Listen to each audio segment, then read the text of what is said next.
Welcome to Group Study by One, reading the New Testament in original Greek. Today we are going to read Matthew chapter 1 from verse 18. Verse 18.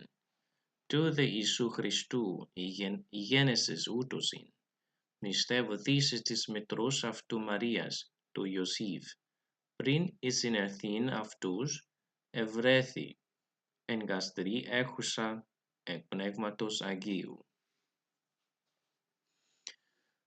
The birth of Jesus Christ, however, was in this way. The Greek sentence begins with the genitive forms, tu Isu Christou, of Jesus Christ. The Greek sentence doesn't require any rules, where you put subject, where you put the verb. It's pretty much a freestyle. So important for syntax analysis is to find the verb and find the subject. The subject of this sentence is a genesis, the birth, the origin.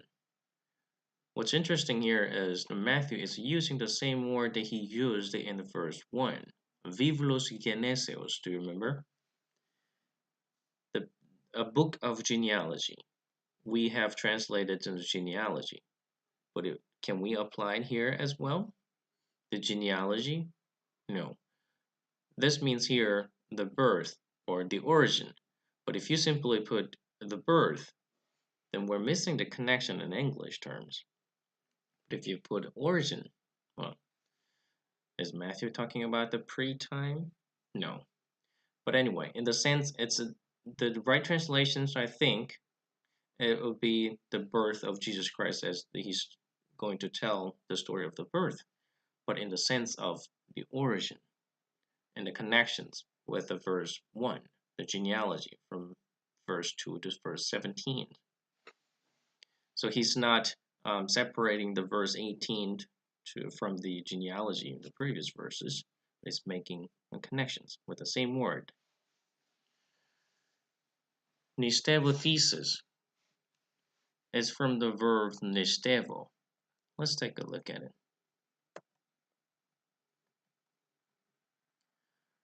Nistevo means to pledge to marry someone. And an aorist form is amnistevsa with augmentation epsilon and sigma at the end, and a perfect memnistevka with double me epsilon, me, and a kappa at the end. Memnistevka. But we don't have here nistevothesis with the theta. Theta indicates here the passive diathesis, the passive voice. So from nistevo to pledge to marry, she was pledged to marry, which is in our case in a feminine form. We'll talk about that later again. And what follows, epsilon iota, these, sigma.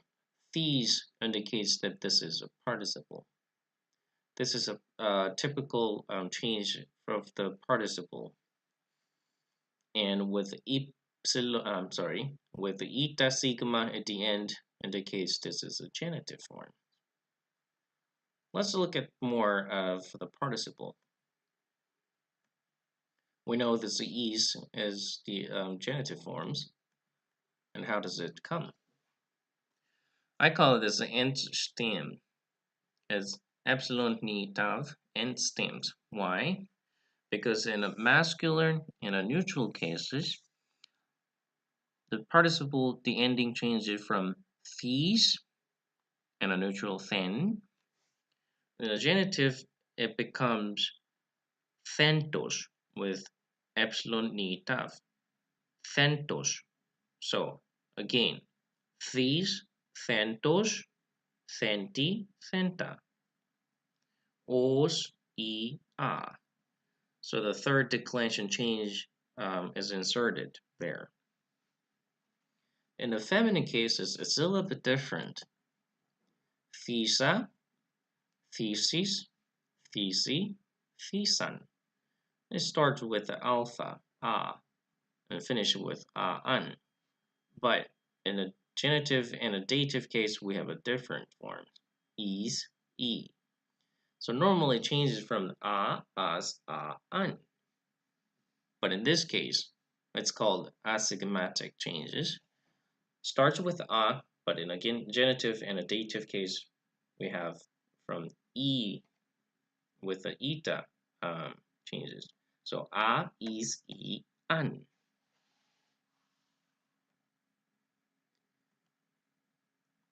So instead with thesis, we know this is a participle, aorist, and a genitive forms. It's a feminine, right? And it grammatically connects to what follows. Tis mitros avtu, Marias.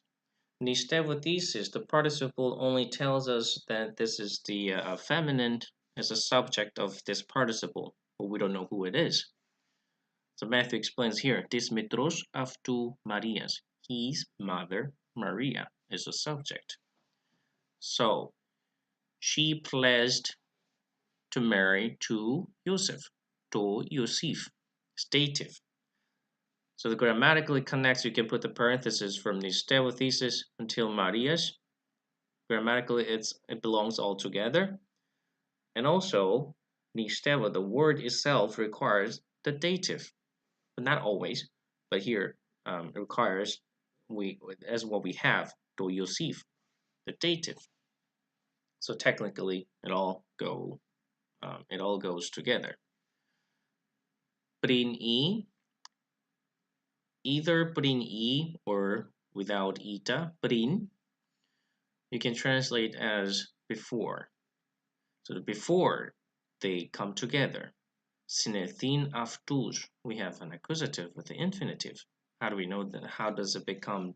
They come together. Well, let's look at the συνεθήν first. Συνεθήν is a compound verb from sin and elthin.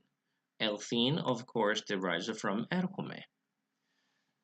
And it changes if you look at the eleth, elith, or elth. And most cases, it's from the words erchome. Well, it's not necessary to remember the roots eleth, elith, eleth, but it might be easier. It will make it easier to recognize the words if you don't know all the verbal changes.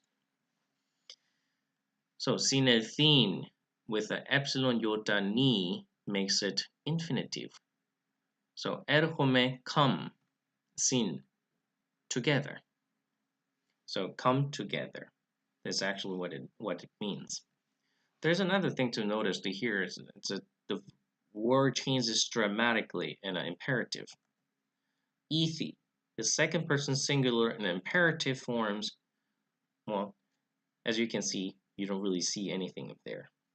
But it's good to remember ethi, because otherwise it will be very difficult to find one if you don't know the ethi as the imperative forms from erchome. Okay, with infinitive and accusative, we have so-called ACI, accusativus cum infinitivo, which means accusative with infinitive. If you see ACI, then you can change from accusative, you can change accusative to the subject and infinitive to the regular verb of the sentence. For example, συνελθήν αυτούς. Accusative is the αυτούς, them. But change to the subject, they. Συνελθήν, they come together as a regular verb. So before they come together, sentence finished. Now, ευρέθη is from the ευρίσκω. Let's look at closely. Ευρίσκω, to find. Now, in a future form is ευρίσω with the sigma, ευρίσω. Now, ivron is aorist. Ivrica, it's a perfect. Ivrime it's a perfect passive or medium. Ivrethin, it's aorist and a passive with theta. Now, as a contract, um, the word is contracted from epsilon to eta. But what we have is evrethi without contraction. It's another thing that irregularly happens. Evrisko, you can find with the contraction as you see with eta, ivron, ivrika, ivrime, ivrethin, but you will also find without contraction in an aorist form. So evron instead of ivron, in an aorist passive, instead of ivrethin, you will find evrethin. This is what we have here. Now, from evrethin, of course, then change to the third person singular, evrethi. That's what we have here. Let's look at the contractions. If there's any pattern, there are certain patterns as much as there's a irregular pattern. I mean, you can't really know every patterns of it. You can't really make it as a pattern, but there are certain things that you can use as a rule. For example, epsilon make it epsilon iota, e, and omicron omega to omega, o. So tend to make the vowel to the longer. O, u, o, a, i, a, a, i, o, e. In a modern Greek, epsilon iota and omicron iota doesn't make a different sound. In Erasmus, it'll be different. O, oi. And epsilon iota, a. But anyway, as we have decided to follow the modern way of reading Greek, I'll just pronounce it to e, o, e. It's good to memorize these patterns. If you see aorist or the imperfect, in the aorist case and an indicative, you will often see these contractions.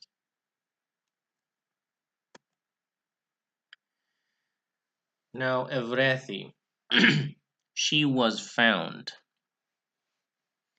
The third person singular and a passive aorist. Engastri enhusha. This is an idiomatic expression. Literal translation would be in having. Well, doesn't make any sense. Let's look at an echusa first. Echusa. It's from the word echo, I have, but with a participle ending, on, usa, on. So we know echusa indicates having, but feminine. So who's having it? Maria's. Maria is being pregnant. That's what the idiomatic expression means. Now, ekpnegmatos agiu, by the Holy Spirit. Now look at against the echusa, the participle ending on, usa, on, because it will occur again in the later verse again. On, usa, on. Try to memorize it.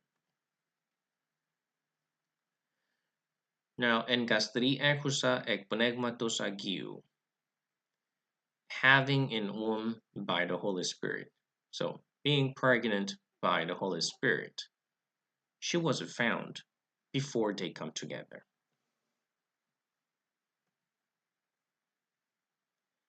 Echo engastri. Let's try to find any parallel use of this idiomatic expression. We can find in a Matthew, as we have seen in a Matthew verse 18, and 23 it occurs again, and also later in a judgment scene in a 24:19. Also the same parallels in Mark 13:17 and Luke 21:23, and also 1 Thessaloniki in a 5:3. In terms of the echo and gastri in these verses, we will catch up in the next section.